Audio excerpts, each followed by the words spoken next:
Shalom, selamat pagi dan selamat tahun baru Cina kepada saudara dan saudari yang menyambut dan berbangsa Cina. Bagi Anda yang di rumah juga, ya ramai yang bercuti dan traveling. Ya puji Tuhan karena hari ini kita dapat mengambil masa bersama-sama. Puji Tuhan untuk kesempatan yang sungguh indah bagi Tuhan. Dan bagi kita semua. Sedikit sebelum saya mulakan dengan firman Tuhan, saya ingin tambah sedikit tentang One Campaign yang akan bermula pada 14 hari bulan, dan saya mendorong supaya Anda boleh mengikut program ini selama 1 bulan, itu persiapan kita menjelang Paskah.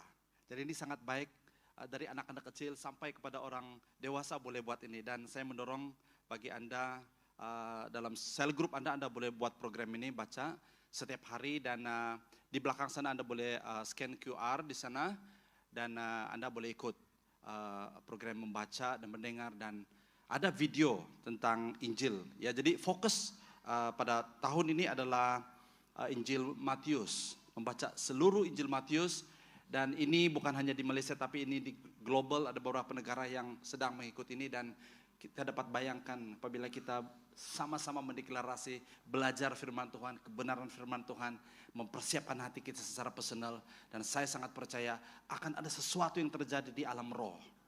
Amin. Dan saya mendorong Anda supaya Anda 1 bulan ini lakukan ini ya, sebagai satu keluarga, personal ataupun sebagai satu cell group, untuk mendengar, membaca dan menonton film Injil Matius. Jadi belum terlambat lagi, Anda boleh ini secara percuma. Semua lengkap, semua ada renungan di sana, dan Anda boleh kongsikan ini juga kepada keluarga Anda. Boleh? Haleluya. Nah, pada hari ini saya ingin menyampaikan firman Tuhan. Kita berada dalam siri The Beautiful God, ya, Allah yang baik, Tuhan yang baik, and Beautiful God and Beautiful Life, Good God and Beautiful Life, ataupun Allah yang baik dan hidup yang luar biasa, ya. Nah, pada minggu lalu kita belajar tentang God is good. Amen. And God is really good. Ya.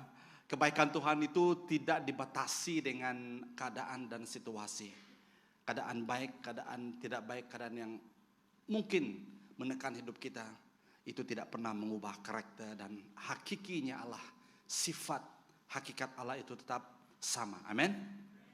Dan hari ini saya ingin membawa kita belajar tentang satu bahagian firman Tuhan yang begitu sederhana, tapi saya sangat percaya ini akan membantu kita untuk berpikir, dan juga bagaimana kita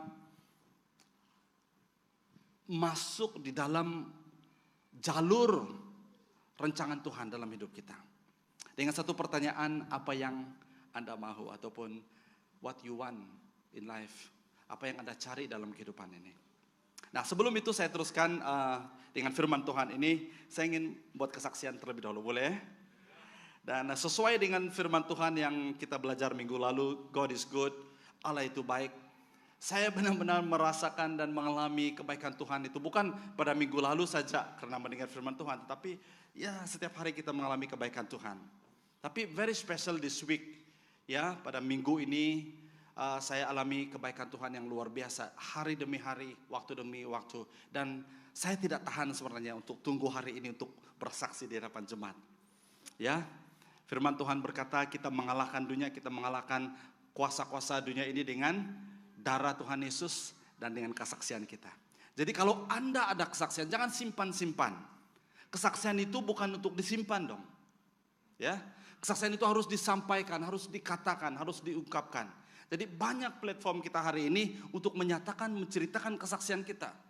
Jangan tunggu Anda kesaksian yang hampir mati disembuhkan, ataupun yang sudah mati baru dibangkitkan, baru menyatakan kesaksian yang sangat dramatik dan spektakuler. Tapi hal-hal yang sederhana, yang kecil pun itu adalah kesaksian. Amin. Apa yang sedang terjadi dalam kehidupan kita itu adalah your personal walk with God. Nah, pada minggu ini, pada hari Isnin, saya dengan istri kami tidak sabar menanti kepulangan anak kami, 2 orang anak kami yang bersekolah di Sabah di Tenom. Mereka ada di sini, Layun dengan Leko, ya. Ya. Um, Sebagai bapak saya sentiasa merindui mereka. Nah, pada hari Isnin mereka akan datang dan saya tidak sabar. Dan untuk kami masuk kereta mau pergi ambil mereka di airport, saya start kereta, saya tidak boleh hidup. Dan saya tahu itu memang baterai lah, masalah baterai. Tidak boleh hidup kereta.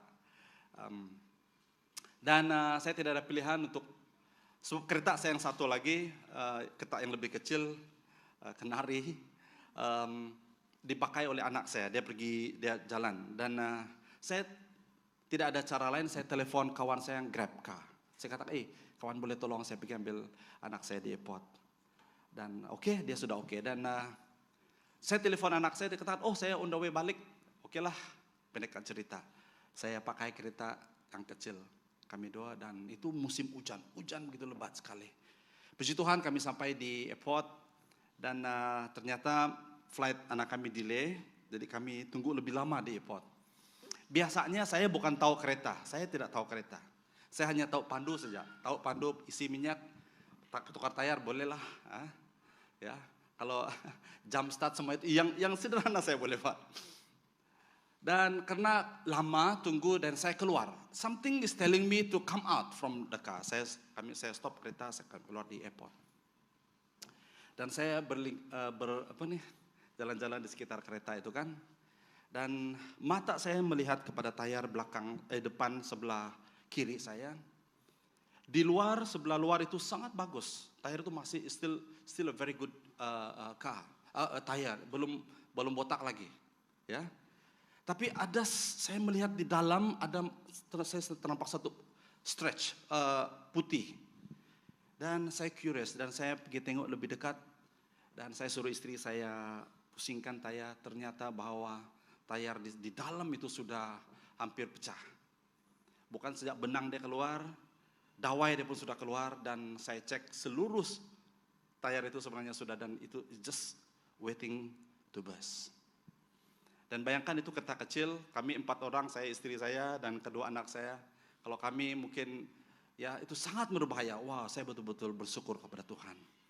Saya drive, mereka sampai, saya drive ke Petronas yang terdekat di airport, saya tukar tayar. Dan puji Tuhan kami selamat sampai di rumah. Haleluya, itu saya sangat bersyukur sebenarnya karena ya puji Tuhan, beri tepuk tangan untuk Tuhan. I don't take it for granted. Karena ini adalah cara Tuhan menyelamatkan kita, bagaimana Tuhan memberkati kita ya. Dan bukan itu saja, the next day adalah hari yang istimewa bagi saya dan istri saya juga. Kami merayakan ulang tahun kami yang ke-20 ya. Jadi itu satu hal yang sangat indah, kami celebrate dengan sederhana saja. Padahal mula-mula kami pikir mau buat besar-besaran juga, tapi ya jadi it's okay. Simple but itu semua untuk kemuliaan Tuhan.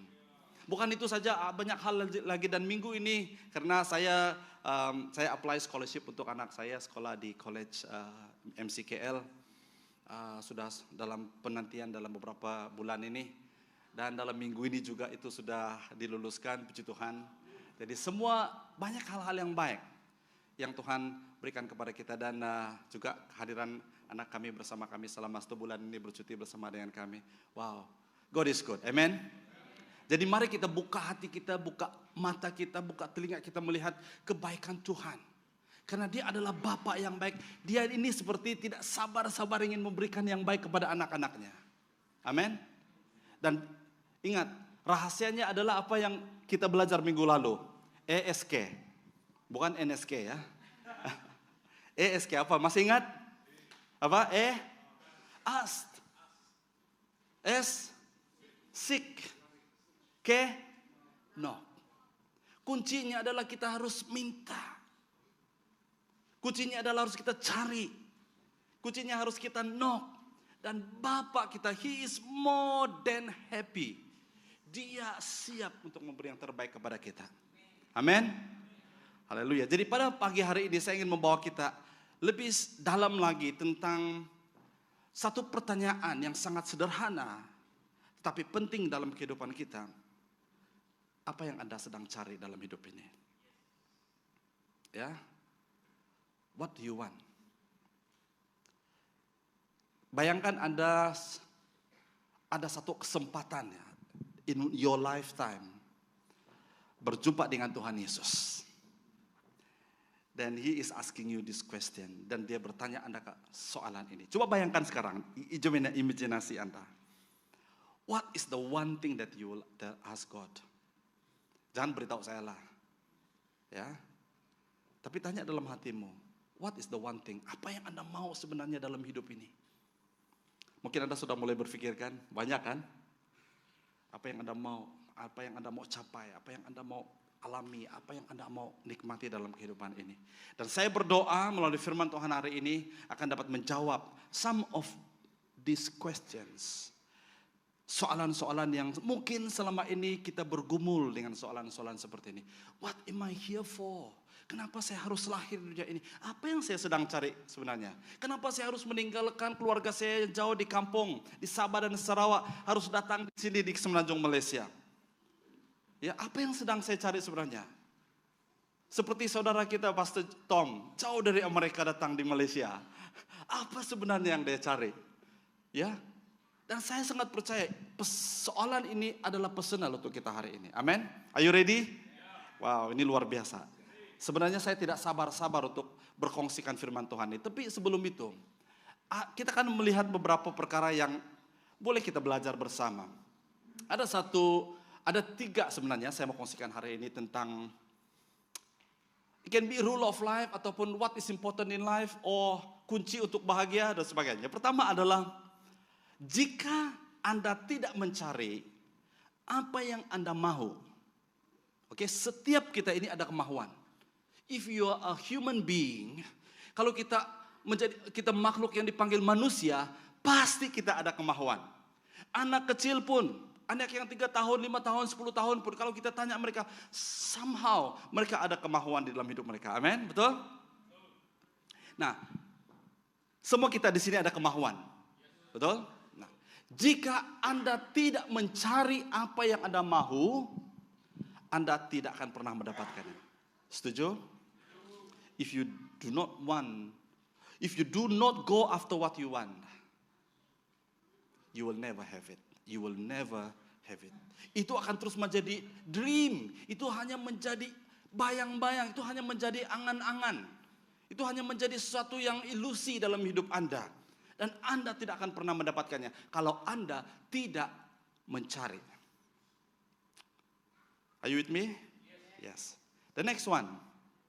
Jika Anda tidak minta, ya, maka tidak akan ada jawabannya. If you do not ask, the answer will always be no. Saya mau Anda terapkan ini dan praktikkan itu dalam kehidupan Anda sehari-hari, dalam kehidupan rohani Anda. Ya. Dan yang terakhir di sini adalah jika Anda tidak melangkah maju, Anda akan tetap berada di tempat yang sama. If you do not step forward, you will always remain in the same place. Anda berpikir tahun bertukar tahun, bulan bertukar bulan, kita tetap sama saja. Saya suka lagu itu, aku masih seperti yang dulu, menunggumu sampai akhir hidupku. Menunggu, terus menunggu, tetapi tidak melangkah maju. Padahal orang itu sudah duduk di sebelah kita. Mungkin orang itu sudah lama duduk di depan kita, di belakang kita. What we just need to do is ask. Amen. Wah, amen. Robert cakap amen.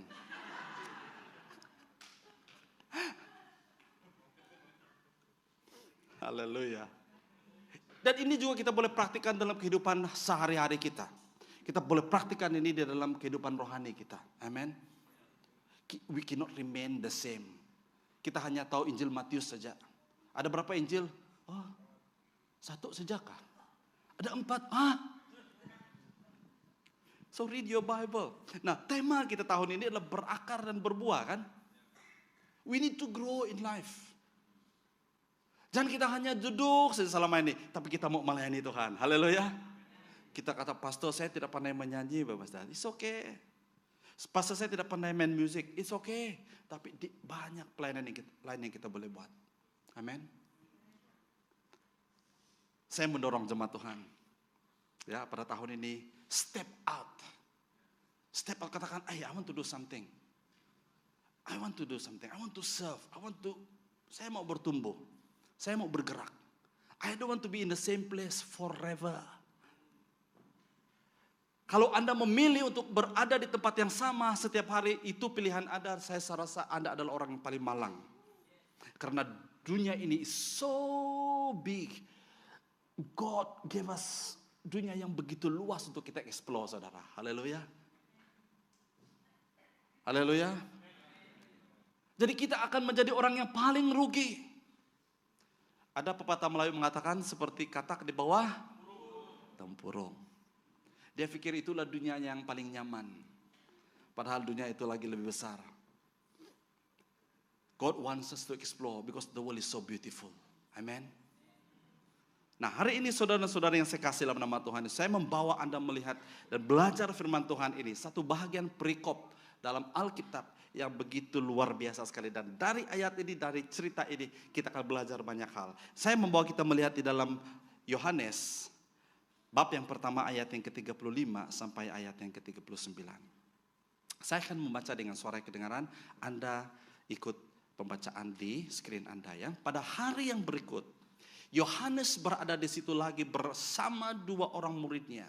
Dia melihat lagi Yesus lalu di tempat itu dan dia berseru, "Lihatlah anak domba Allah." Apabila dua orang murid Yohanes itu mendengar kata-kata demikian, mereka pun mengikuti Yesus. Yesus menoleh dan melihat mereka mengikutnya, lalu bertanya, "Apa hajatmu?" Mereka menjawab, "Rabi," artinya guru, "di manakah engkau tinggal?" "Marilah lihat," kata Yesus. Mereka terus mengikutnya dan melihat tempat tinggalnya. Waktu itu kira-kira jam ke-10, mereka pun tinggal bersama Yesus pada hari itu. Mari kita duduk kepala kita berdoa. Bapa, bagian firman Tuhan ini adalah firman yang begitu indah untuk kami pelajari dan kami mendalami pada pagi hari ini. Bukakanlah rahasia kebenaran firman-Mu, supaya ini menjadi bagian berkat bagi setiap pribadi kami yang mendengar firman-Mu. Supaya melalui pengejaran firman ini, kami menangkap sesuatu yang ilahi. Kami menangkap sesuatu yang supernatural.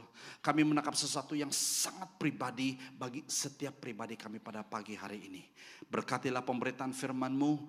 Hamba siap menyampaikan firman-Mu. Hamba tidak lebih daripada mereka yang duduk mendengar. Tapi Roh Kudus, waktu hamba-Mu berkata-kata, Roh Kudus yang menyelami, menyelidiki jauh dalam hati kami.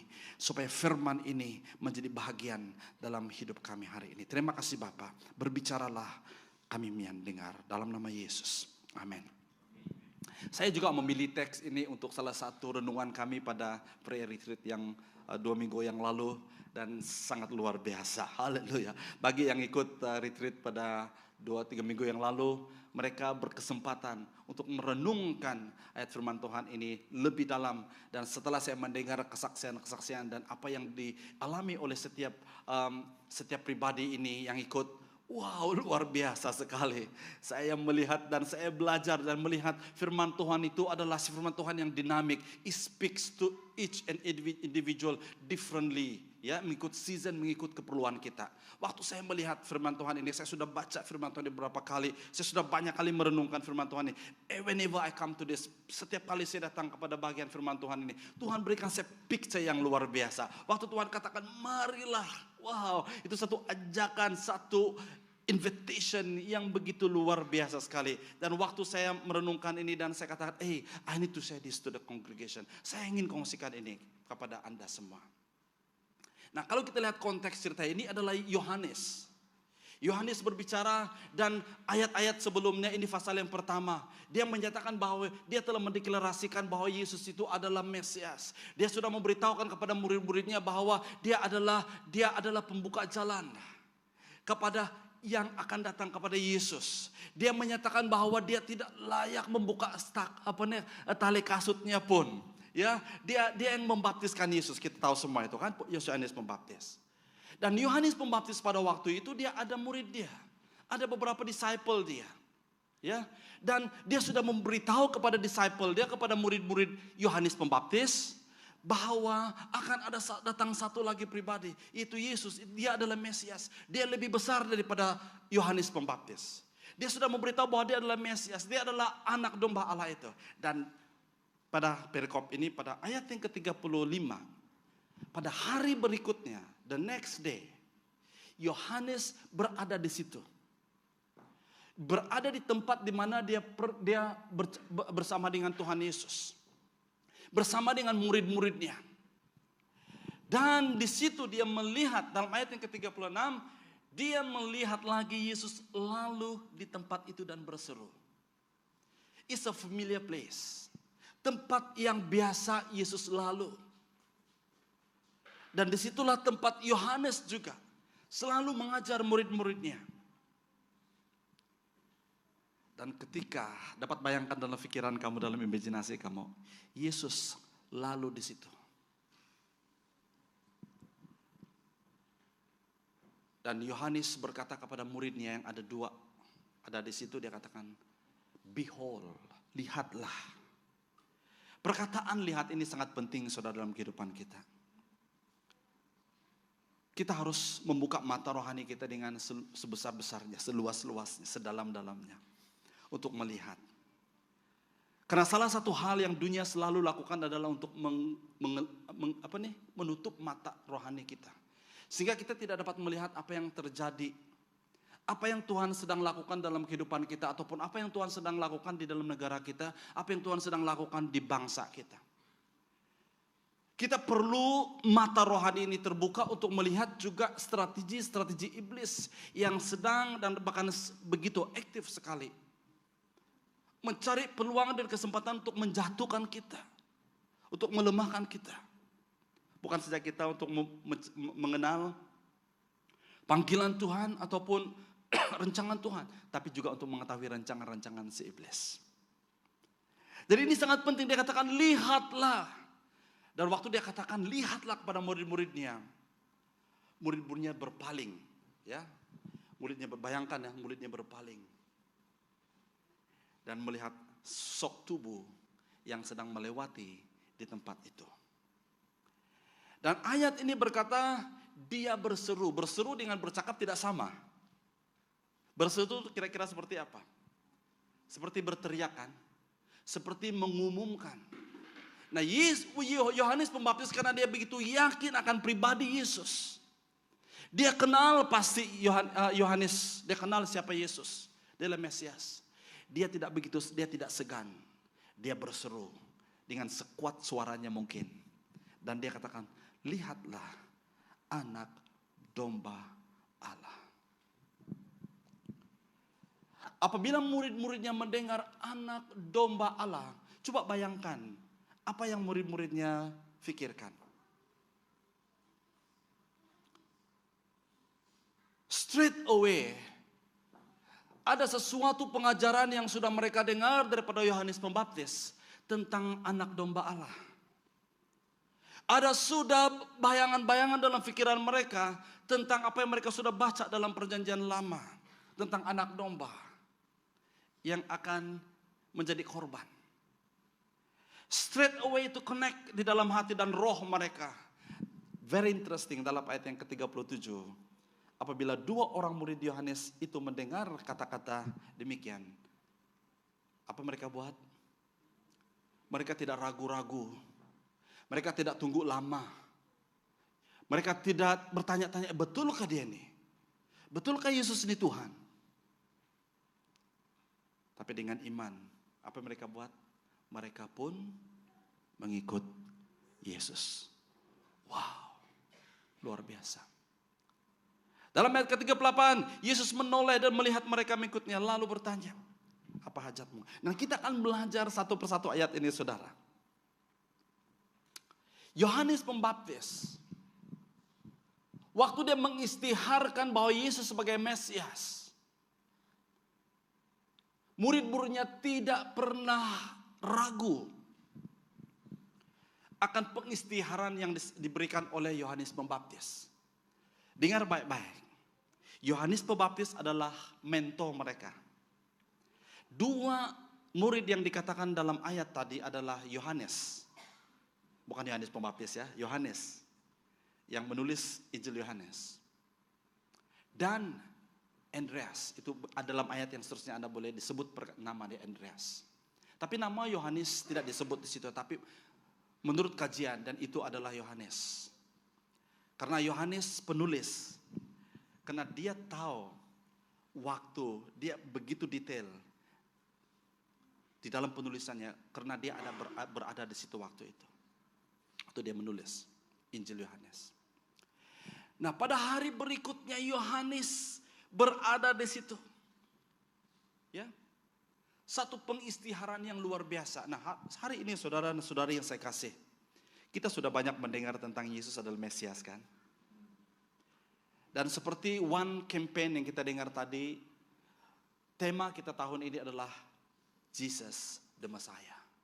Yesus adalah penyelamat. Waktu kami launch program ini pada minggu yang lalu, waktu kami berdoa, saya serasa dalam roh saya bahwa ini sangat timely untuk negara kita Malaysia, bahwa Jesus is the savior of this land, of this nation. Amen. Amen. Jesus is the savior. Jesus adalah penyelamat dan kita perlu deklarasi ini. Mungkin kita bawa ini di dalam hidup kita secara personal. Kalau Anda sedang mengalami masalah dalam hidup Anda, remember Jesus is the savior. He's the Messiah.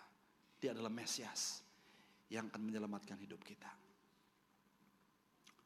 Dan Yohanes Pembaptis mengenal Yesus. Kenapa Yohanes Pembaptis begitu yakin tentang Yesus itu adalah Mesias? Ya, of course, karena Yohanes Pembaptis adalah orang yang dipilih oleh Tuhan untuk meluruskan jalan, menyediakan jalan bagi Yesus, dan itu sudah dibuatkan dalam Yesaya, bahkan dalam kitab-kitab dalam Perjanjian Lama. Dan di sini Yohanes, seperti yang saya katakan tadi, dia tahu siapa pribadinya, dia tahu siapa Tuhan, siapa Yesus. Ada beberapa ayat di sini yang membuktikan bahwa Yohanes Pembaptis mengenal Yesus dan mengenal dirinya.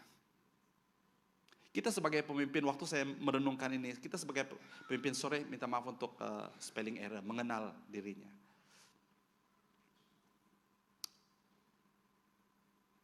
Kadang-kadang kita sebagai pemimpin, we keep all these people to ourselves. And it danger. Tuhan selalu peringatkan saya bahwa fungsi saya sebagai gembala, it is not to draw men to myself. Fungsi saya adalah to usher, untuk memimpin dan membawa orang kepada Yesus yang menjadi Mesias yang sebenarnya. It's never to me. Dan inilah menjadi masalah kepada pemimpin-pemimpin besar dunia ini, yang begini menjadi terkenal. Karena orang mengidolakan, orang menjadikan mereka idol ataupun mentuhankan mereka. Karena kehebatan dan luar biasa mereka. Mereka gagal melihat bahwa mereka adalah seperti Yohanes Pembaptis yang menyediakan jalan bagi Yesus dan membawa orang. Dan dia mengizinkan muridnya, yaitu Yohanes dan Andreas, mengikut Yesus. Dia tidak menghalang mereka, padahal Yohanes, Andreas itu adalah muridnya, murid Yohanes Pembaptis. Saya suka dengan ayat yang Yohanes 3 ayat 30, dia katakan memang sewajarnya dia semakin utama dan aku semakin kecil. Itu Yohanes. Ingat tak? Waktu Tuhan Yesus bertanya kepada murid-muridnya, siapakah dirinya? Ada yang mengatakan bahwa dia adalah seperti Yohanes Pembaptis. Karena Yohanes Pembaptis begitu terkenal pada waktu itu. Luar biasa. Nah, dalam ayat yang ke-37 ini luar biasa. Respon yang begitu spontan, respon yang begitu tepat yang telah dilakukan oleh kedua murid Yohanes tadi. Apa yang mereka lakukan? Mereka mengikuti Yesus setelah mendengar dan melihat Yesus. Apabila dua orang murid Yohanes itu mendengar kata-kata demikian, mereka pun mengikuti Yesus. Apabila saya merenungkan bagian ayat ini, saudara, kita sudah mendengar banyak firman Tuhan kan? Kita sudah banyak mendengar. Ya. Tapi kita masih memilih untuk tidak mau mengikuti Yesus. Ataupun kita hanya oke lah, saya ikut dari belakang sajalah. Listen carefully, dengar baik-baik. Dalam ayat yang ke-38 nanti kita akan melihat apa yang terjadi kepada orang yang mau mengikuti Yesus.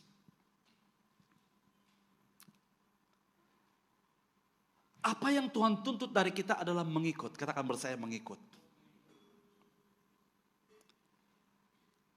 Karena selebihnya adalah respon Yesus. Respon Yesus terhadap orang yang ingin mengikutnya. Dalam ayat 38 berkata, Yesus menoleh dan melihat. Wow. Waktu dua murid ini, murid Yohanes Pembaptis ini mengikut Yesus setelah mendengar pengistiharan Yohanes Pembaptis tentang Yesus. Dia adalah anak domba. Mereka cepat-cepat, mereka tidak peduli. Mereka mungkin lepaskan semua yang lain dan mereka mulai mengikuti Yesus dari belakang. Kita tidak tahu, Alkitab tidak menyebut tentang berapa jarak mereka mulai mengikuti Yesus. Tapi something that moves the heart of Jesus. Sesuatu yang telah telah menyentuh hati Tuhan Yesus. Karena dia melihat ada orang genuinely decided, ada orang yang begitu genuinely telah memutuskan untuk mengikuti Yesus. Dua orang ini dari belakang. It moves the heart of God. Dia menarik perhatian Tuhan Yesus. Apa yang Tuhan Yesus buat? Dia menoleh dan melihat. Dua perkataan ini sangat powerful, saudara. Yesus apabila dia menoleh dan melihat, He is looking at right di dalam mata, di dalam hidup orang yang sedang mengikut dia. Today, if you decided, kalau Anda hari ini membuat keputusan untuk mengikuti Yesus, dengan jujur dan dengan yang kau katakan, yes Lord, saya tidak mau lagi, saya tidak mau yang lain lagi, saya hanya mau mengikuti Yesus. It moves the heart of God. Itu akan menyentuh hatinya Tuhan. Dia akan menoleh. Yesus akan berhenti dan menoleh. And look at you. Dia menoleh dan melihat mereka yang mengikutnya. Dia tidak berhenti di situ, saudara. Dia become personal and personal di dalam hidup kita. Here it comes. The most important question. Ini adalah soalan dan pertanyaan Yesus yang begitu dalam, begitu luar biasa. Dia katakan, apa hajatmu? Kira-kira Yesus tidak tahu apa hajat mereka. He's God. Dia tahu. Dia tahu ini Yohanes dan Andreas ini sedang mengikuti dia. Dia tahu apa tujuan mereka. Dan itu telah move the heart of God. Dan bukan Yesus ragu-ragu kenapa mereka mengikut dia. Ya. Dan kita lihat pertanyaan ini luar biasa. Kenapa Yesus berkata apa hajatmu? Dalam terjemahan lain dia mengatakan apa yang Anda cari, dalam terjemahan Indonesia. Apa yang Anda cari ataupun what you want. Perhatikan baik-baik. Yesus tidak bertanya siapa yang Anda cari. Yesus tidak bertanya kepada Yohanes dan Andreas, siapa yang kamu cari? Tapi perhatikan baik-baik soalannya. Apa hajatmu? It makes a lot of difference. Karena Yesus tahu mereka sudah menemukan Sang Mesias. Mereka sudah menemukan orang yang tepat. Dia tidak mempersoalkan motivasi mereka ataupun siapa yang sedang mereka cari. Karena apa? Karena dia tahu bahwa Yohanes Pembaptis telah memperkenalkan Yesus kepada kedua muridnya.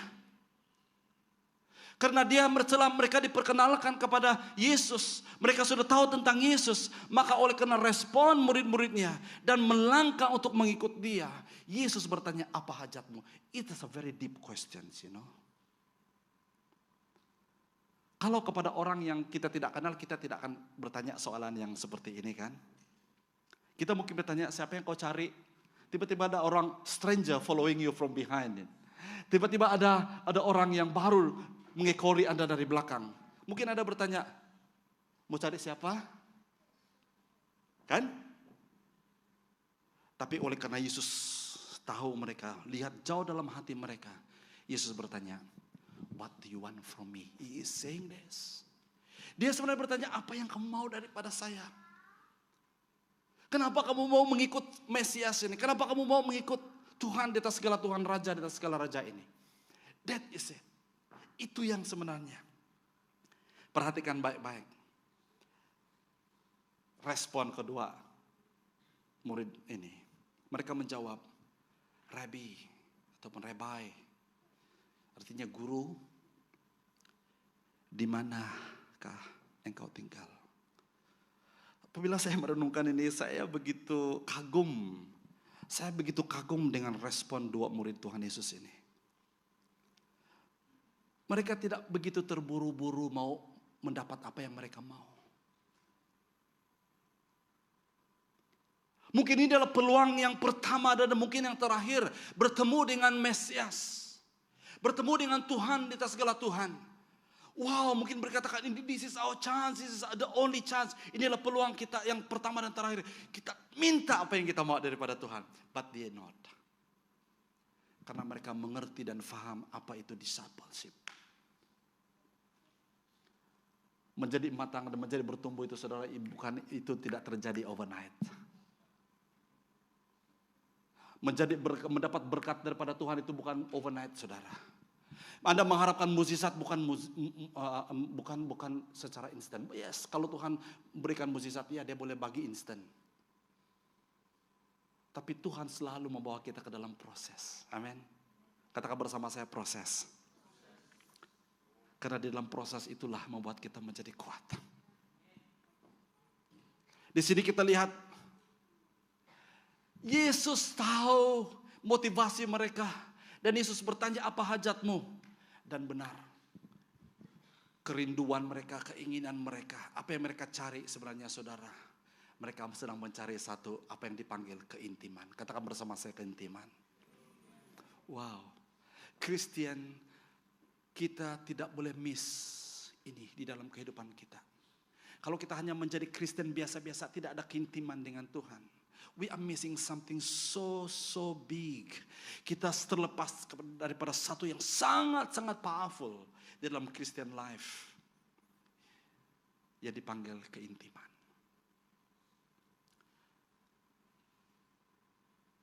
Saya sangat percaya waktu Yesus mendengar pertanyaan, dia bertanya dan mereka bertanya kepada Yesus. Ini luar biasa ya.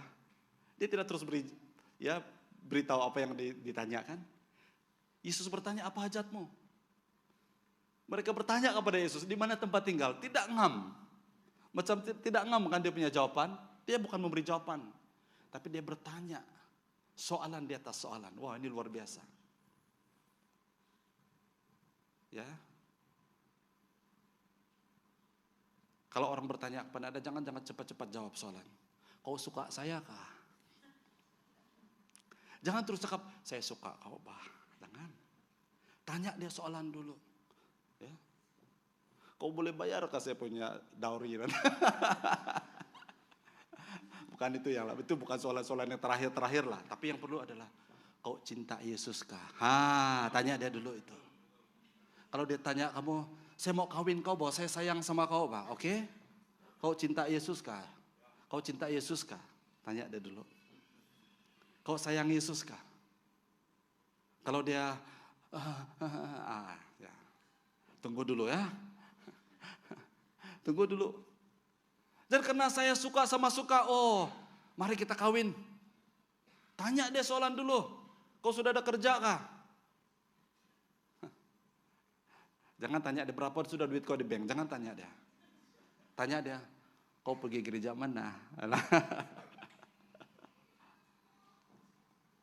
Soalan open soalan is a art of communication. Saya begitu kagum dengan murid Tuhan Yesus. Mereka bertanya kepada Yesus, di mana engkau tinggal? Karena apa? Karena ada sesuatu di dalam hati mereka yang begitu dalam yang ingin mereka ceritakan kepada Yesus. Dan itu bukan di kelayak ramai, itu di tempat keintiman. Justru mereka bertanya, di mana tempat tinggalmu? You know, tempat tinggal ini berbicara tentang apa?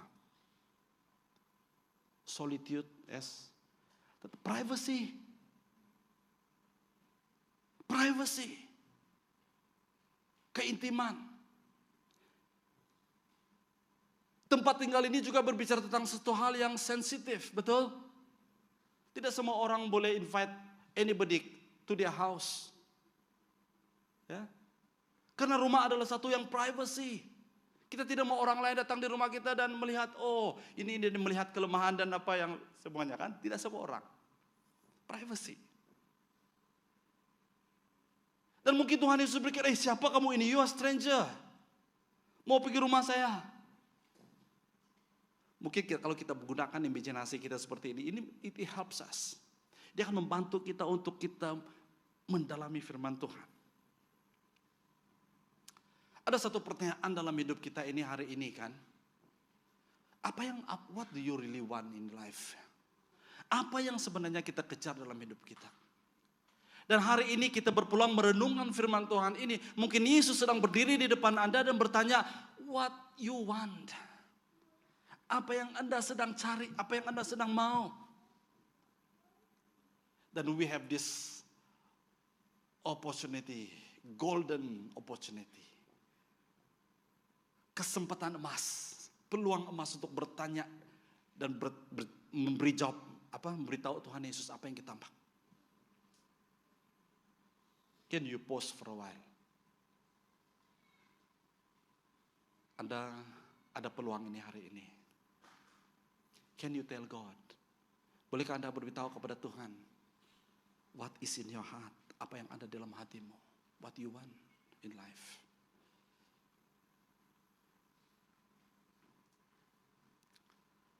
Dalam ayat ke-39. Yesus tidak terus memberi jawaban kepada mereka. Yesus katakan, come. Wow. Apabila saya melihat respon Tuhan Yesus, 2 perkataan saja dia. Marilah, lihat. Yesus sedang menjawab kebutuhan, sedang menjawab kemauan, sedang menjawab apa yang tersembunyi di dalam hati kedua murid ini, Yohanes dan Andreas. Kerinduan mereka adalah ingin melihat. Katakan bersama, saya ingin melihat. Dunia ini saudara, seeing is believing. Ya. Memang itu adalah lumrah manusia kan. Kalau kita tidak melihat, kita tidak percaya. Mungkin Anda bertanya, Pastor, saya mau melihat mukjizat itu terjadi di mata saya. Saya mau melihat kesembuhan itu. Kami berdoa untuk kesembuhan dan kesembuhan tidak pernah terjadi. Saya mau melihat itu. Minggu lalu kita sudah diperingatkan bahwa God is good. Dalam kesakitan kita Tuhan baik. Dalam penderitaan kita Tuhan baik. Dalam kesengsaraan, dalam ketekanan hidup kita Tuhan baik. Amin. God is good all the time. Bukan Tuhan itu baik sejak waktu dia memberikan kita berkat dan semuanya, saudara. God is good. Dan apa yang Tuhan invite kita, dia sedang invite kita, marilah lihat. Dia ingin menginvite kita untuk melihat kebaikan Tuhan dalam hidup kita. Dia ingin kita melihat, dia mau kita experience kebaikan siapa Tuhan itu sebenarnya. God is love. Tuhan itu adalah Allah yang kasih. Dia mau invite kita. Dia mau undang kita untuk melihat for ourselves. Jangan pernah meragu Tuhan. Kalau kita ragu-ragu pun oke lah. Tapi ini adalah invitation. Kalau Anda adalah orang yang selalu ragu-ragu. Betulkah ini? Betulkah ini? Betulkah doa boleh melakukan semua ini? Saya ingin kongsikan Anda tentang kuasa doa. Baru-baru ini saya dengar kesaksian dari seorang saudara. Dia katakan begini, Pastor, I really believe the power of prayer. Dia katakan, begini dia dengan saya. Oh pastor, kuasa doa itu betul-betul. Banyak cerita ada yang lain tentang bagaimana Tuhan menjawab doa dia. Dan satu hal yang dia katakan, this one saya belum pernah cerita dengan pastor, dia kata begini. Anak dia sudah dapat beasiswa dan sudah mau pergi ke England untuk lanjutkan sekolah, dapat beasiswa dari Petronas. Semua sudah selesai, semua sudah dapat, semua sudah visa semuanya, dan besok itu dia harus terbang. Pada malam itu anak itu kehilangan dompetnya di dalam rumah. Misplaced, dislocate. Mereka ransack the whole house, mereka cari dompetnya karena IC semua itu di dalam dompet anak itu. Karena apabila dompet anak itu tidak dijumpa, karena semua dokumen IC dia semua dia punya dalam dompet itu, tidak dapat terbang ke England, ke London. Stres, mau marah siapa? Mau marah istri, mau marah anak. Stres, dan saya dapat bayangkan dia cakap, pastor, dia cakap dengan saya tidak tahu apa yang saya harus buat. Saya dengan menggunakan kekuatan saya, kami ransack the whole house, kami geledah seluruh rumah. Setiap sudut kami cari. Saya bayangkanlah macam mana, karena saya tahu rumah mereka besar, 2 tingkat. Besar rumah mereka. Mereka buka semua, tidak ada. Sampai dia kepenatan, pada malam itu sudah kepenatan, sudah pasrah, dia katakan, apa boleh buat, tidak dapat pergilah besok. Memang tidak dapat flight besok.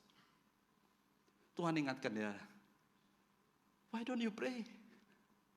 Pray.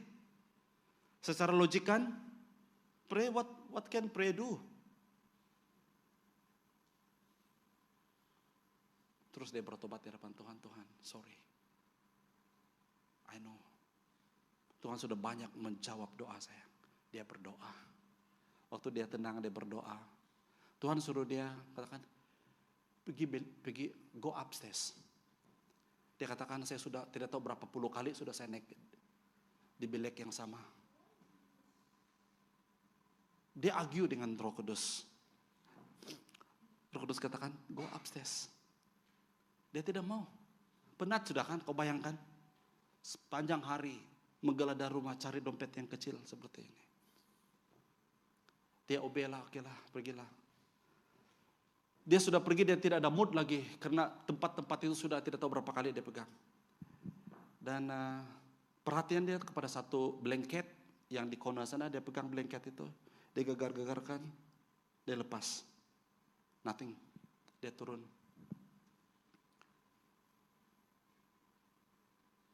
Dia mulai question God. Tapi pada masa yang sama dia exercise iman, dia katakan, Tuhan, I know you are testing me. Tidak lama kemudian anak dia berteriak di atas, Daddy, I found it. Tahu di mana? Di blanket yang tadi yang dia pegang. Anak dia pergi, selepas dia pegang itu blanket, dia turun, anak dia naik lagi, dia pegang blanket yang sama, dia tarik, drop. Dia katakan dengan saya, wow, God is so real. Firman Tuhan berkata doa itu hanya seapa? Tuhan itu hanya sejauh doa. Pray works. Tuhan mau kita mengalami Tuhan dalam hidup kita. Dia mau kita melihat keajaiban Dia. Dan kita lihat di sini dia katakan, marilah lihat, kata Yesus. Apa yang mereka buat? Respon yang luar biasa lagi. Tidak perlu tunggu lama-lama. Apa yang mereka buat? Terus ikut. Ya. Ayat firman Tuhan berkata, dan mereka terus mengikutnya dan melihat tempat tinggalnya. Melihat tempat tinggal Yesus. Kamu kira bayang-bayang di mana macam mana rumah Tuhan Yesus? Latar belakang Tuhan Yesus sebagai carpenter. Saya hampir gunakan drawing Brother Max. Karena dia melihat waktu Tuhan invite dia. Tapi saya pula lain. Waktu saya melihat waktu Tuhan Yesus invite saya melihat rumah Yesus yang begitu sederhana. Tapi dipenuhi dengan ruang-ruang kamar-kamar yang personalized room. Waktu dia invite kita, dia sediakan tempat untuk kita. Wah, luar biasa. Dikatakan waktu itu kira-kira jam 10 ke 10. Begitu spesifik Yohanes kan, dia tahu jam berapa. Dan apa yang terjadi ini luar biasa. Dan ini yang perlu kita alami dalam kehidupan kita hari-hari. Mereka pun tinggal bersama Yesus pada hari itu. Haleluya. Can you imagine? Boleh kita bayangkan kita tinggal di rumah Bapa. Kita tinggal di rumah Allah kita. Kita tinggal di rumah Raja di atas segala Raja. Tuhan di atas segala Tuhan. Kita tinggal di rumah The Messiah. Anak domba Allah. Wow, saya rasa ini adalah pengalaman yang luar biasa. Itu sebabnya saya pikir Yohanes, Andreas, yang kemudian yang namanya adalah Simon yang Kefas, dan memanggil murid-muridnya yang lain.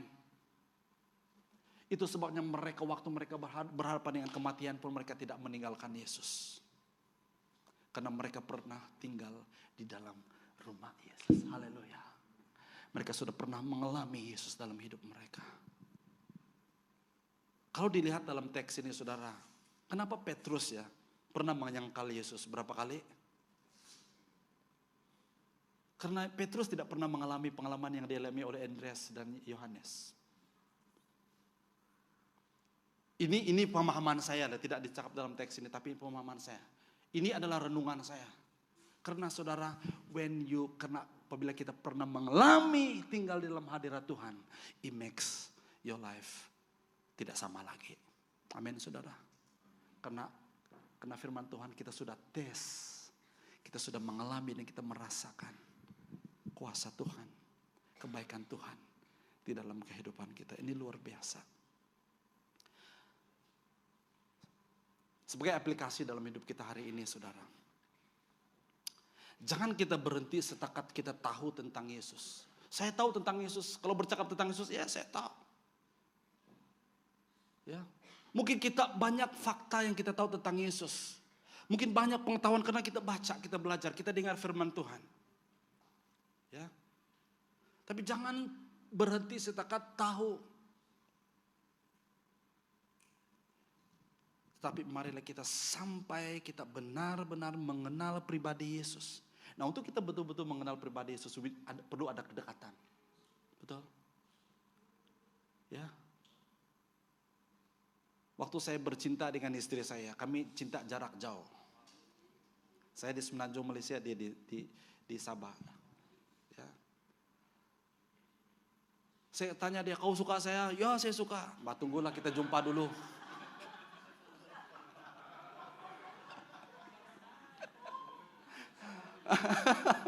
Kau suka saya, kau suka, oke, kau kirim gambar kau dulu. Dia kirim gambarnya. Dia pun pandai juga, kau kirimlah kau dulu punya. Saya kirim gambar saya. Itu tidak ada handphone dulu, JB. Ya, main surat-surat kami dulu. Saya menyesal sebab saya tidak simpan surat-surat itu dulu. Sebab dia punya surat ada wangi-wangi lagi. Ada. Mungkin itu baca-baca, saya tidak tahu.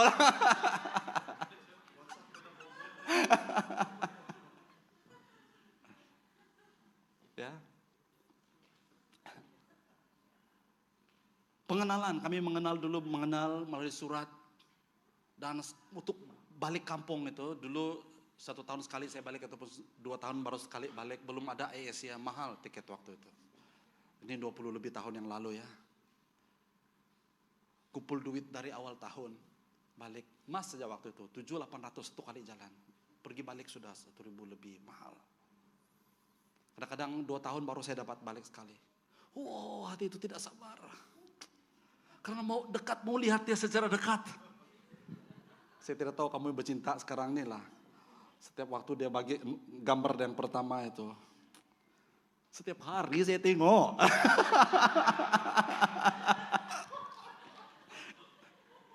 Bukan setiap hari, tidak tahu dalam satu hari itu berapa kali. Wih, boleh tahan. Ini kisah cinta. Ya. Bukan lagi tengok cium-cium lagi.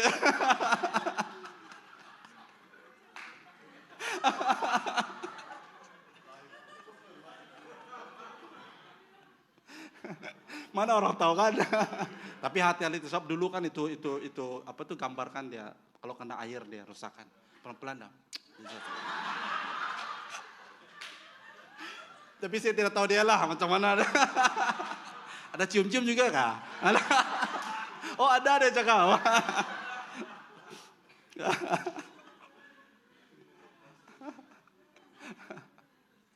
Tapi waktu pulang itu saudara, 2 jam 30 menit itu saya rasa macam 2 menit saja. Sampai di airport, waduh, orang yang pertama yang saya mau jumpa adalah dia. Perasaan itu kan, luar biasa, kedekatan. Jadi apabila saya berjumpa dia pertama kali, wow, saya mulai mengenal dia lebih dekat. Saya menggunakan cerita ini karena mengenal seorang pribadi itu perlu ada kedekatan. Ya, perlu ada kedekatan, perlu ada eye to eye. Perlu ada kedekatan kita. Untuk kita mengenal Tuhan Yesus, kita tidak perlu katakan, oh, tidak perlu saya baca Alkitab. Tidak perlu saya menyembah Tuhan. Saya tahu dia. Saya lahir dari keluarga Kristen. Kita tidak boleh bergantung kepada iman orang tua kita. Kamu tidak boleh bergantung kepada iman pastor kamu. Untuk kamu masuk surga, saudara. Untuk kamu mengalami Yesus dalam kehidupan kamu. You have to make a choice for yourself. Kita harus membuat keputusan, yes, saya mau dekat dengan Tuhan. Saya mau mengambil inisiatif untuk mengenal Tuhan lebih dekat. Dan kita harus mendekatkan diri kita kepada Tuhan. Mungkin salah satu step kita untuk kita mendekat kepada Tuhan adalah kita mulai datang ke gereja. Mulai 1 minggu sekali dulu. Kita join cell group. Kita join cell group, kita mulai melayani Tuhan. Ini adalah cara-cara untuk kita mendekatkan diri kita kepada Tuhan. Amin. Saya rindu sekali jemaat Tuhan, kita sama-sama melayani Tuhan. Member ini bukan hanya untuk orang-orang yang biasa-biasa. Saya mau melihat setiap minggu ada orang-orang jiwa, muka-muka baru melayani di sini. Pelayanan di sini bukan hanya untuk orang-orang tertentu saja. No, it is for every one of us. Saya suka dengan melihat anak-anak menari. Karena we are not here, we are not to perform. Ini bukan performance. You make mistake is okay. Learn from mistake. Karena kita melayani Allah yang excellent. Amin. Jadi spirit kita melayani pun excellent, saudara.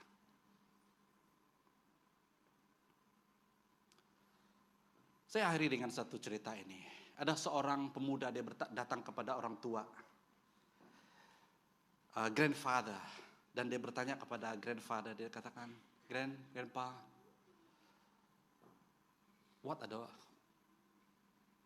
apa yang penting dalam hidup ini, dia kata. Dia mau belajar daripada bapaknya.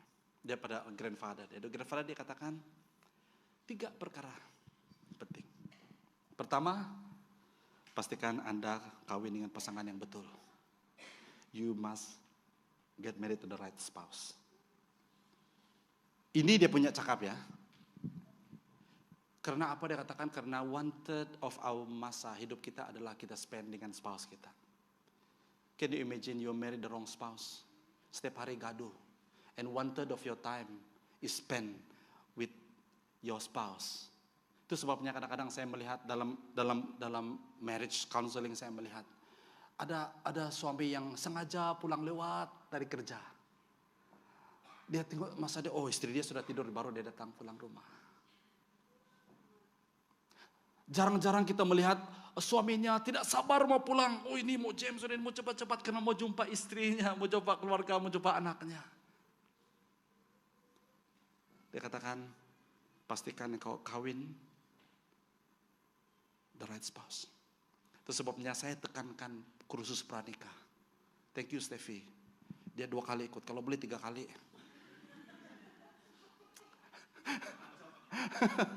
Yang sudah ikut lagi ya. Mereka sudah komit, saya challenge mereka. Kamu yang sudah ikut lagi, kamu yang ajar sudah. Wah, di kawan, yes. Because you know the value of it. Ya. Karena disitulah kita kena challenge, kita kena berdoa. Iya, betulkah dia nih ya? Ada ciri-ciri ya. Jadi saya mendorong Anda, kalau Anda tidak berapa pasti, ya please sign up. You want to know apa yang penting dalam hidupnya yang kedua? Ini wisdom of an old man. Dia katakan, make sure you have a right career. Betul? Pekerjaan yang betul. Banyak orang stres hari ini karena dia berada dan kerja yang tidak betul. Dia tidak happy di tempat kerja dia. Ada orang di sini? Jangan angkat tangannya. Nanti kalau ada datang doa saja. Saya malas ini. Nah, mau bangun pagi itu tidak ada yang drive, tidak ada yang membuat dia semangat karena dia tahu ini bukan pekerjaan, ini bukan panggilan Tuhan, ini bukan adalah kriya dia, ini bukan adalah purpose dia. Kalau Anda ada struggle dalam hal seperti itu, nanti datang jumpa, kita berdoa untuk Anda. Saya tidak ada jawaban untuk Anda, tapi Yesus ada jawaban untuk Anda. Mungkin Tuhan sedang panggil Anda untuk sesuatu yang lebih besar. Something that you never seen, something you never imagine, something you never heard. Sesuatu yang Anda tidak pernah dengar, tidak pernah lihat, yang Tuhan sudah sediakan dalam hidupmu. Amin. Make sure pekerjaan kau betul. Karena 1/3 of your time is spent tempat kerjamu. Bayangkan 1/3 of 1/3 daripada masa kita sehari ataupun 1 bulan, 1 tahun kita spend di tempat kerja yang kita tidak suka, itu hell. Itu seperti dalam neraka, betul? Betul? Kau tidak happy, tapi you need the money every month. But you not happy. Itu adalah suatu penderitaan. Jadi banyak orang yang naik ke tinggi-tinggi rumah dan terjun, bunuh diri, menghabiskan hidupnya karena apa? Stres, depres, karena happy with pekerjaan dia. Kalau Anda mengalami itu hari ini, sudah datang kepada Tuhan, minta Tuhan mungkin ada di depan Anda, Tuhan bertanya, what you want from me? Tapi melalui teks hari ini, saudara, Yesus menjemput kita, dia katakan, marilah, lihat. Dia mau kita melihat, dia tidak terus bagi jawaban kepada kita. Dia kata, marilah lihat, datang ke rumahku. You know why?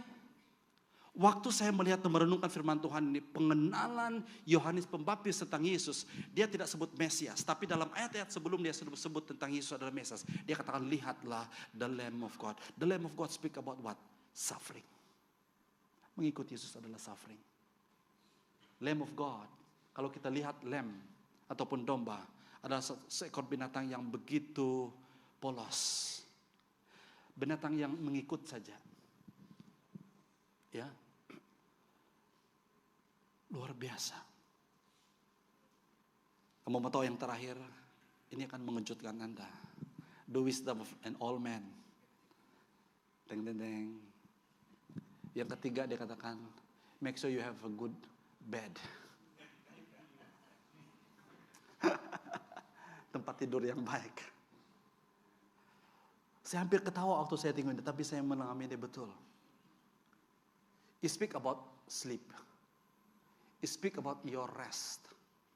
It speak about karena apa? Tuhan desain kita ini untuk tidur. Tapi banyak orang hari ini tidak mau tidur. Kalau dia kerja, dia makan obat, minum kopi. Karena mau siapkan kerja. Kita sudah melawan prinsip Tuhan dalam hidup kita. Perlu ada rest. Saya hari ini, saudara, saya make sure saya have cukup rest. Kalau saya stres, oke lah. Stres itu cukup untuk hari inilah. Jangan bawa besok lagi. Firman Tuhan berkata seperti itu kan?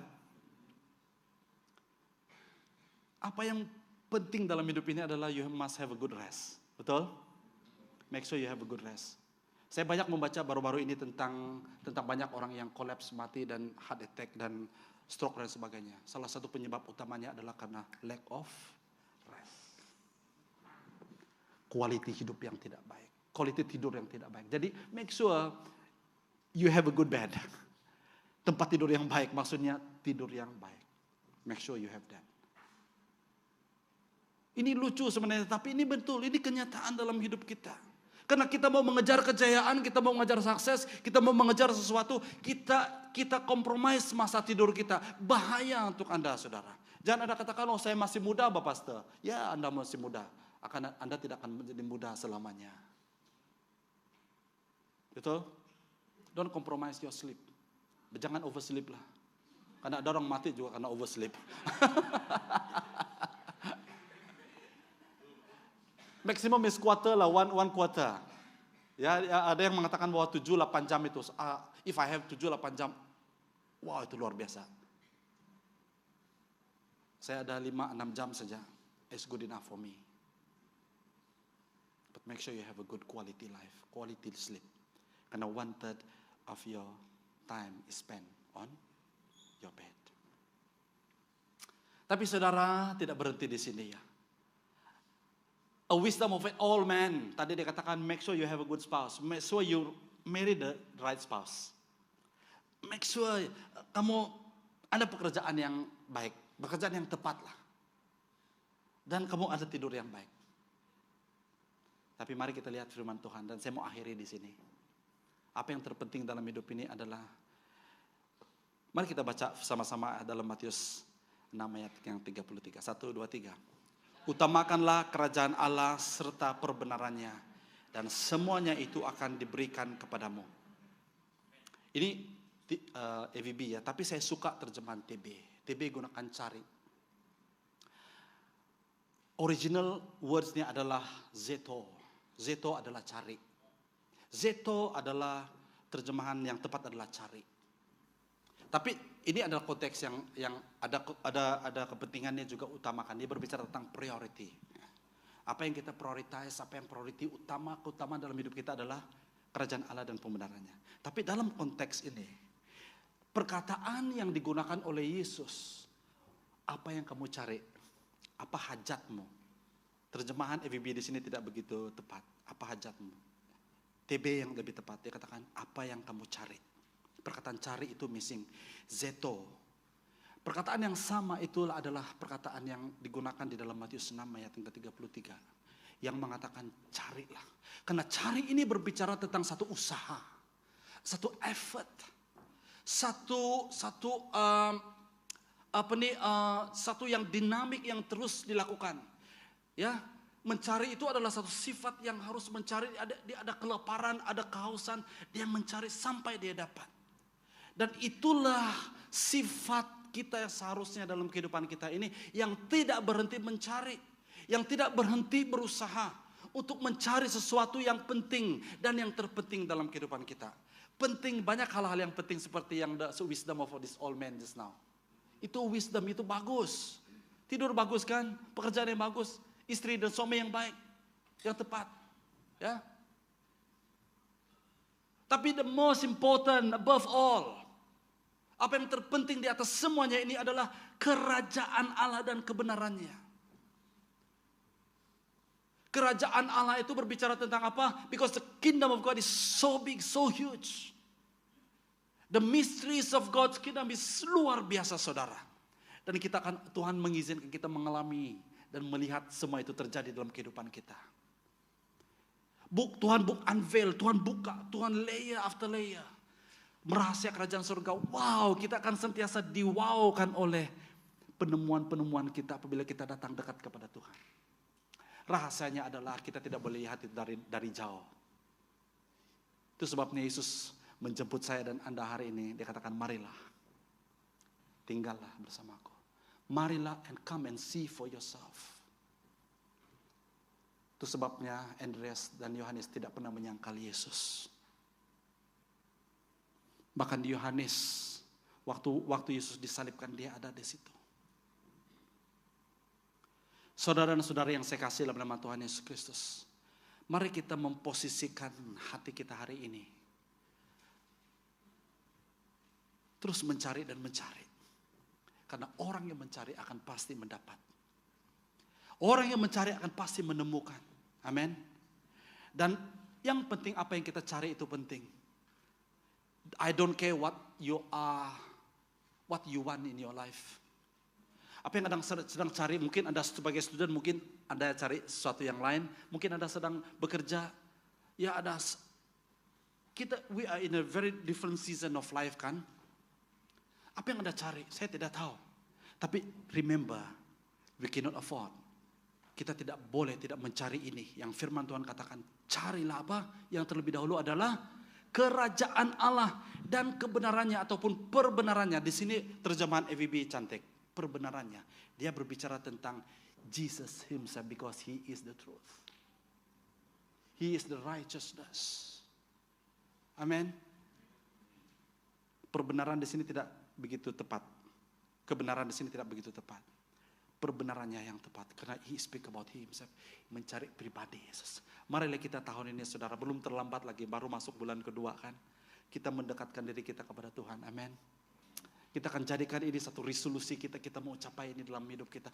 Katakan, Tuhan saya mau baca Alkitab habis pada tahun ini. Saya mau baca buku-buku rohani tahun ini. Saya mau melayani lebih lagi. Saya mau memberi lagi. Saya mau menginjil. Saya mau bersaksi kepada keluarga saya. Saya mau mendekatkan diri saya kepada Tuhan. Itu kerinduan kita. Haleluya. Mari saya jemput musik untuk ambil tempat. Mari kita ambil masa untuk respon di hadapan Tuhan. Kita sudah mendengar firman Tuhan hari ini. Firman Tuhan yang begitu sederhana.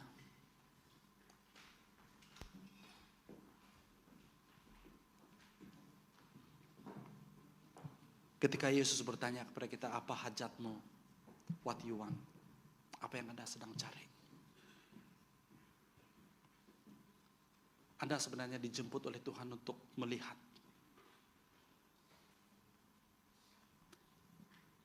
Karena Matius 7 ayat 7 berkata, mintalah, maka kamu akan mendapat. Carilah, maka kamu akan menerima. Ketuklah, maka pintu akan dibuka bagimu. Marilah tahun ini, bahkan mulai dari hari ini, kita menjadi orang yang lapar dan haus. Seperti orang yang senantiasa mencari sesuatu. Karena orang yang lapar akan pasti dikenyangkan. Orang yang haus akan pasti dilegakan dahaganya. Orang yang miskin akan pasti diperkayakan. Orang yang lemah akan mengalami kekuatan daripada Tuhan. Mari kita lihat kondisi hati kita hari ini. Mari kita katakan, yes Lord, saya terima firman-Mu. Saya terima cabaran firman-Mu. Saya mau menerima undangan-Mu untuk datang ke rumah-Mu. Untuk melihat, untuk bersekutu, untuk mengalami Engkau. Datang dekat dengan Engkau Tuhan.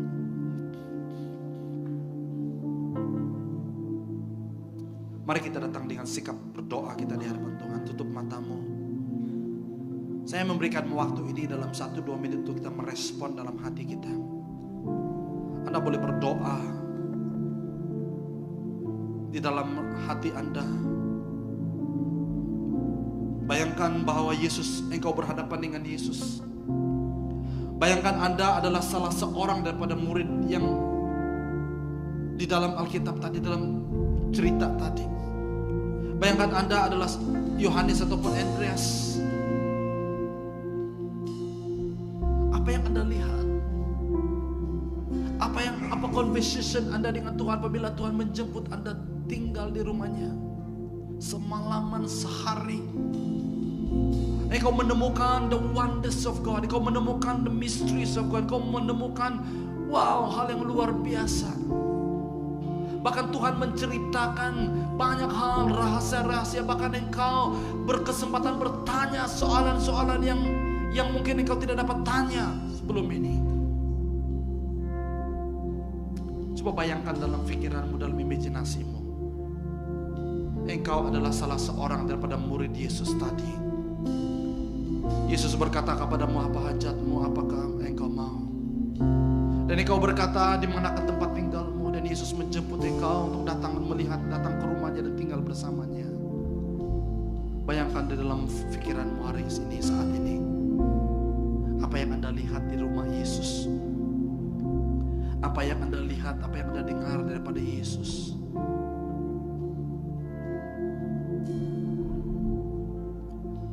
Beri masa untuk merenungkan dalam sikap doa. Thank you Lord. Izinkan Roh Kudus terus mendalami, berbicara kepada Anda.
syukur kita kepada Tuhan karena Allah kita Yesus Tuhan kita sentiasa menjemput kita. Tuhan Yesus, Dia adalah Tuhan kita, Dia adalah Raja kita.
Semakin hari semakin mendekat kepadamu ya Tuhan.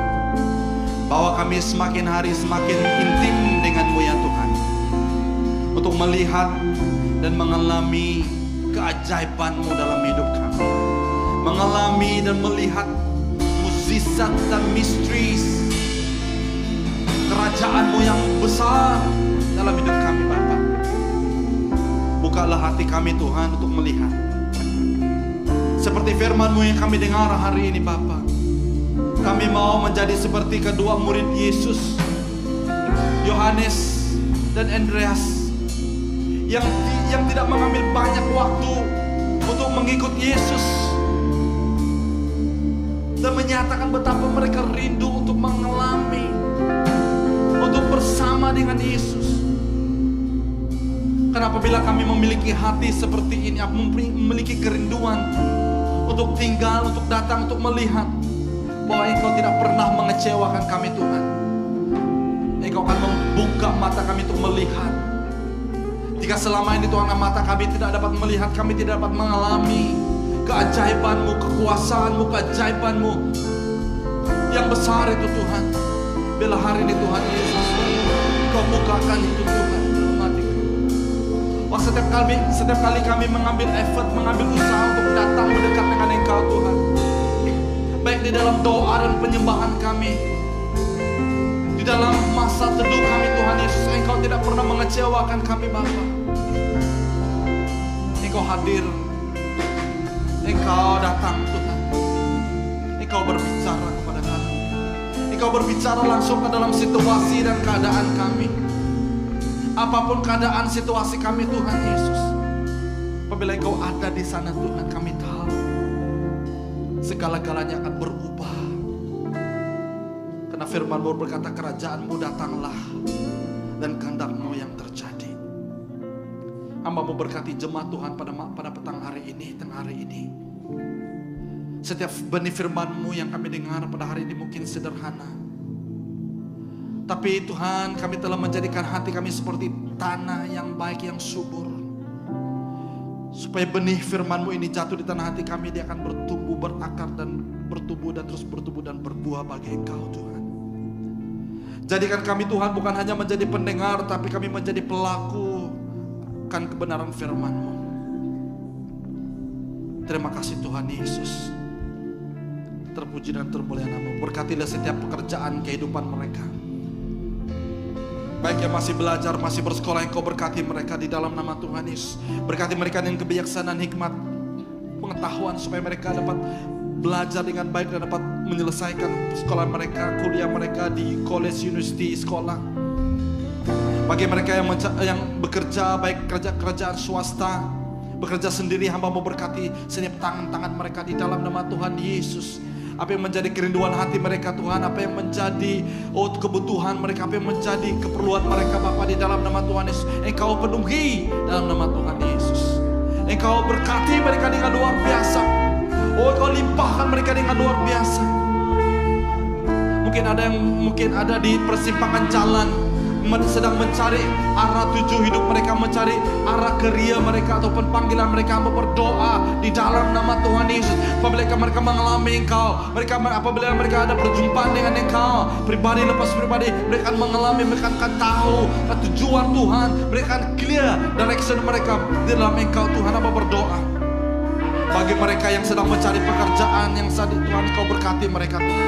Engkau bukakan peluang demi peluang bagi mereka Bapa, pekerjaan yang tepat, pekerjaan yang betul untuk mereka memuliakan Tuhan di dalam pekerjaan mereka.